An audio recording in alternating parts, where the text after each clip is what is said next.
Listen to the audiobook, The Garden Party by Katherine Mansfield. Level B1, Oxford Reading University. The weather was just perfect. They couldn't have asked for a better day for the garden party. The air was still and warm, and the sky had no clouds. The gardener had been working on the lawns all day until they started shining. Lovely roses of many colors added beauty to the tidy garden. The family was finishing their breakfast when a group of men came to put up the tent.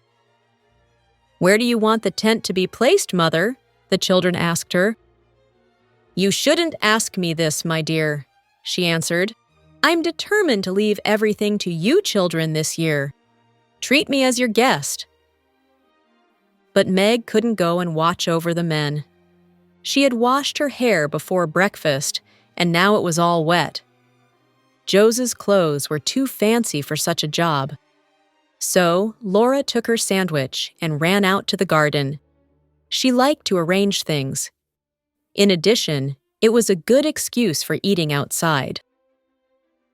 4 men with large bags full of various tools had gathered on the garden path.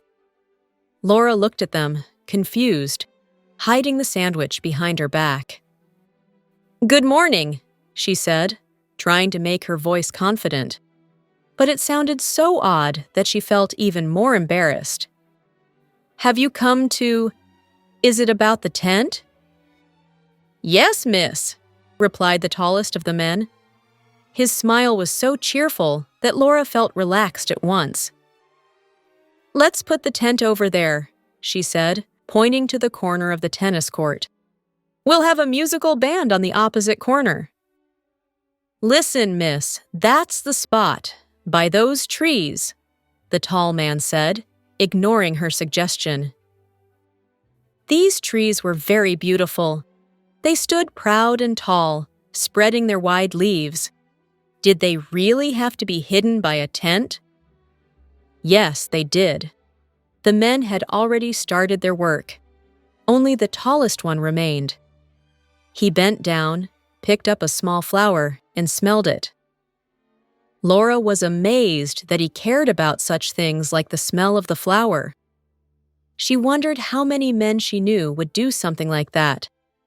She wished she could be friends with the workmen instead of the silly boys she used to dance with. "It's the fault of all these stupid class differences," she decided, and took a big bite of her sandwich. "But personally, I don't care about them at all." "Laura, a telephone call for you," a voice from the house called. She ran inside quickly. Her father and Laurie, her brother, were in the hall. "Hey, Laura," Laurie spoke quickly. "Can you check my blazer before this afternoon? See if it needs ironing." "Sure," Laura replied. She ran towards Laurie and gave him a small hug. "Oh, I really like parties, don't you?" she cried with excitement. "Absolutely," he responded softly and kissed her. "Now hurry to the phone, girl." It was her friend Kitty calling. They talked about the upcoming party, then Laura hung up. The house was alive and full of different sounds. Someone was moving a heavy piano downstairs. A spot of sun on a silver frame looked like a little star, and Laura felt like kissing it. Then the doorbell rang, and she hurried to the hall. "It is the florist, Miss Laura," Sadie announced. The girl saw that the hall was full of pots filled with pink lilies.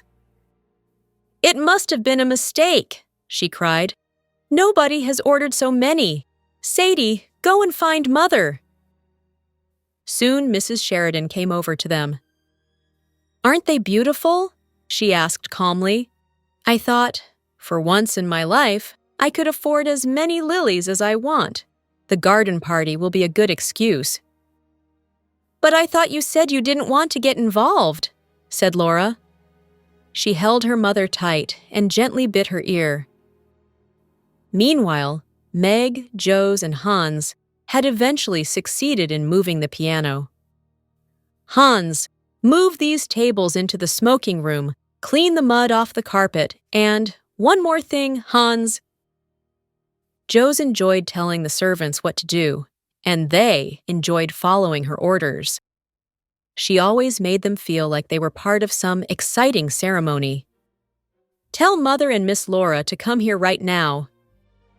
She turned to Meg. I want to hear how the piano sounds, just in case I'm asked to sing this afternoon. And she started playing the piano and singing with a great passion. Am I a talented singer, Mother? She asked with a glad smile when her mother and sister entered the room. But then Sadie interrupted them. Madam, the cook asks if you have the flags for the sandwiches. The flags for the sandwiches, Sadie? Repeated Mrs. Sheridan with a doubt. It was obvious that she didn't have them. Tell the cook I'll give them to her in 10 minutes. Sadie left. Now, Laura, her mother said quickly, come with me to the smoking room. I have the ingredients for the sandwiches written somewhere. You need to write them out on the flags for me. Jo's, hurry and finish getting dressed immediately. And please, calm down the cook if you go into the kitchen, okay? She scares me this morning. Laura helped her mother to write the names of the sandwiches out and took them to the kitchen. There, Jo's was talking to the cook. These sandwiches look incredible, she cried with excitement. Cook, did you mention there are 15 different types? The cook looked pleased and not at all scary. Help yourself to some cream puffs, she told the girls in a gentle voice. Your mother won't find out. The girls looked doubtful for a moment, but couldn't resist the offer. After that, they decided to return to the garden. However, the door was blocked by 3 servants and a delivery man. Everyone looked worried. The delivery man was telling the latest news. What happened? The girls asked. A horrible accident, the cook answered in a sad voice. A man died. Died? But how? Where? The delivery man cleared his throat and went ahead. Do you know those cottages down the valley, miss? A young man named Scott lived there. He was thrown off by his horse this morning. His head was badly injured. The man is dead. He paused and looked at the cook. He left a wife and 5 little kids. Laura pushed Jo slightly through the kitchen and whispered, How are we going to stop everything? What do you mean? Jo asked, surprised. Are you pretending? Stop the party, of course. Jo looked at her seriously and said, Stop the party? Don't be so silly, Laura. Of course we cannot do that. But we can't possibly have a garden party now. A man has just died outside our gates, Laura cried. Those little cottages covered in dirt were surely too near. They were located at the bottom of a high hill that led to the girls' house. The locals lived there in extreme poverty. Laura, listen, Jo said, annoyed. I'm as upset as you, but you won't bring a drunk workman to life by stopping the party. Laura looked at her angrily and said, as they used to say on those occasions, I'm going directly to tell Mother. Mrs. Sheridan was trying on a new hat in her bedroom. Unfortunately, she didn't take Laura seriously, just like Jo's. My dear child, think logically. We only found out about it by accident. If someone had died there of natural causes, and I can't understand how they survive in those terrible conditions, we would still be having our party, wouldn't we? Laura had to agree, but she felt it was all terribly wrong. Mother, isn't it cruel of us? They would hear the music. They are our neighbors. Mrs. Sheridan stood up and walked up to Laura. Before the girl could say anything, Mrs. Sheridan put the hat on her daughter's head. Oh dear, the mother exclaimed. This hat suits you perfectly. You look absolutely lovely. It is yours. She handed Laura a mirror. Indeed, Laura looked beautiful in her mother's hat. But still, she tried once again. "But Mother!" This time, Mrs. Sheridan got angry. "Stop ruining everyone's fun, Laura," she said sharply. "Those people do not expect any sacrifices from us." Laura returned to her bedroom in a bad mood. There, she saw herself reflected in the mirror, wearing a pretty hat decorated with yellow flowers and a long black ribbon. She had never thought she could look so nice. "Is my mom right?" she wondered. For a moment, she saw a shadow of a poor woman, her children, and a dead body being carried to the house. "I'll think it over after the party," the girl decided. Soon, everything was prepared for the arrival of the guests. The musical band was getting ready on the tennis court. Laurie came and greeted them as he headed to get dressed. Laura wanted to talk to him about the accident. If Laurie agreed with everyone else, then everything would be fine. "Laurie!" she called. He was halfway up the stairs, but stopped at the sight of his sister. "Wow, Laura! You look amazing," he said. "What a great hat." "Really?" she replied with a weak smile, and didn't tell him anything. Shortly after, the party began. The guests, elegant and fashionably dressed, were entering the garden. They shook hands and pressed cheeks with the hosts, chatting cheerfully. "Laura, darling, you look so pretty. What a beautiful hat, child." Laura's face was lit with happiness. She answered softly, "Have you had tea? Would you like some ice cream?" The party was a great success. When everybody left, the tired family sat down in the empty tent, drinking coffee. "Did you hear about the accident today?" the father said, biting into a sandwich. "Oh dear, we did," Mrs. Sheridan said. "It almost ruined the party. Laura was intending to stop it. Can you imagine?" "It was a terrible event," Mr. Sheridan went on. "The man lived in the neighborhood and had a wife and many children, they say." There was an uncomfortable silence. Mrs. Sheridan looked at the table, thinking that all that food was going to be wasted. Suddenly, a brilliant idea occurred to her. "I know what we should do," she said. "Let's pack a basket. Let's send some of this perfectly good food to that poor family." "Do you really think it's a good idea to give the remains of our food to this poor woman?" Laura asked. "Of course," she replied in a determined voice. "What's the matter with you today?" How curious, I seem to be different from them all, Laura thought. "Take it yourself, dear," Mrs. Sheridan continued. "Just be careful and come back as soon as you can." As Laura closed their garden gates, it was getting dark. The road looked bright white, and down in the valley, the small houses lay in a dark shadow. It felt very peaceful after the busy afternoon. Laura entered a narrow street, which was smoky and dark. Some men leaned on the fences, looking at her bright, fashionable clothes.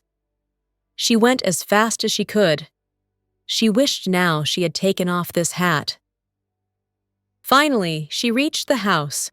A group of people, who probably were the dead man's relatives, were standing by the door. Laura was very nervous. "Is this Mrs. Scott's house?" she asked. "Yes, it is, dear," replied a woman with a strange smile. "Oh, I wish I could escape from here," Laura thought, knocking at the door. She decided not to wait for the basket to be emptied. The door opened. A small woman dressed in black appeared out of the darkness. "Are you Mrs. Scott?" Laura asked. To her horror, the woman replied, "Please come in, miss." She followed the woman into the house to a tiny, dirty kitchen. Another woman was sitting by the fire. She turned around and looked at Laura. Her red face looked ugly. She seemed confused about why Laura was there. Laura just wanted to leave. She went back into the hallway. A door opened, and Laura went through it. She found herself in the bedroom where the dead man was lying. "You want to take a look at him, don't you?" the woman asked. Her voice sounded caring as she gently pulled down the sheet. "He looks peaceful. Nothing is bothering him now." A young man lay there, deeply asleep. Neither garden parties, nor baskets or fancy clothes mattered to him now. "Finally, I am happy and calm," that sleeping face was saying. Laura cried like a child. She couldn't leave the room without saying something to him. "I'm sorry about my hat," she said, and ran outside the house and down the path. At the corner of the street, she faced Laurie. "Mother was getting worried. Was everything okay?" he asked. "Yes, everything's fine." "Oh, Laurie!" "Hey, you're not crying, are you?" her brother said, and held her close to his chest. Laura shook her head. She was crying. "Please don't cry," Laurie said in a kind voice. "Was it really bad?" "No," cried Laura. "But Laurie..." She paused, looking at her brother. "Isn't life..." She was trying to say something. "Isn't life..." But she couldn't find the proper words. It didn't matter. He knew what she meant.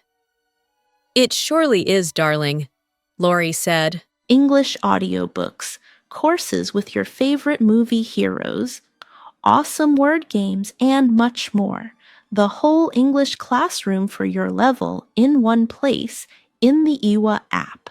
There are thousands of English books you can read, grammar and vocabulary lessons with popular movie characters. Stop wasting your time. Go to appewa.com right now. Share this video with a friend who is learning English. We have a lot of awesome videos like this. Check this one out.